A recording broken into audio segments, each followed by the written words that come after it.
పోసానికి 14 రోజుల రిమాండ్ విధించిన railway Koduru court. Posani custody కోరుతూ ఈ రోజు పోలీసులు పిటిషన్ దాఖలు చేసే అవకాశం. కులాల మధ్య ఆయన చిచ్చు పెట్టారని పోలీసులు అభియోగాలు. పవన్ ఆయన కుటుంబాన్ని పోసాని నోటికి వచ్చినట్లుగా దూషించారని ఆరోపణలు. సినీ పరిశ్రమకు ఓ కులాన్ని ఆపాదించారని పేర్కొన్న పోలీసులు. సినీ నటుడు పోసాని కృష్ణమురళికి రైల్వే కోడూరు కోర్టు 14 రోజుల రిమాండ్ విధించిన విషయం తెలిసిందే.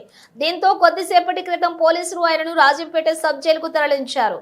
ఆయనను కస్టడీకి కోరుతూ ఈ రోజు పోలీసులు పిటిషన్ దాఖలు చేసే అవకాశం ఉంది. కాగా ఆయన రిమాండ్ రిపోర్టులోని పోలీసులు సంచలన విషయాలను వెల్లడించారు. పోసాని తన వ్యాఖ్యలతో కులాల మధ్య చిచ్చు పెట్టారని పోలీసులు అభియోగాలు మోపారు. అలాగే ప్రస్తుతం ఉప ముఖ్యమంత్రి పవన్ కళ్యాణ్ ఆయన కుటుంబాన్ని నోటికి వచ్చినట్లుగా దూషించారని తెలిపారు.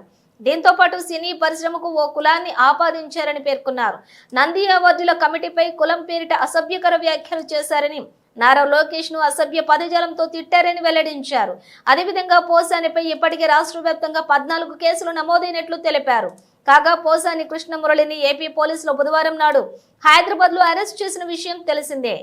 గురువారం అన్నమయ్య జిల్లా ఓబులవరిపల్లె పిఎస్ లో జిల్లా ఎస్పీ విద్యాసాగర్ ఆధ్వర్యంలో సుమారుగా 9 గంటల పాటు విచారించిన పోలీసులు రాత్రి జడ్జి ముందు హాజరుపరిచారు. రాత్రి 9:30 నుంచి ఉదయం 5 గంటల వరకు సుదీర్ఘంగా వాదనల అనంతరం ఆయనకు 14 రోజుల రిమాండ్ విధిస్తూ రైల్వే కోడూరు కోర్టు తీర్పునిచ్చింది. దీంతో పోసాని మార్చి 13 వరకు రిమాండ్ లో ఉంటారు.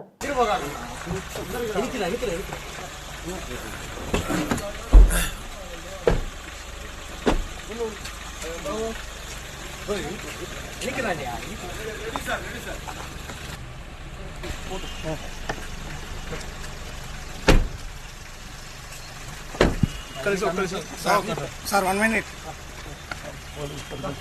సార్, 1 నిమిషం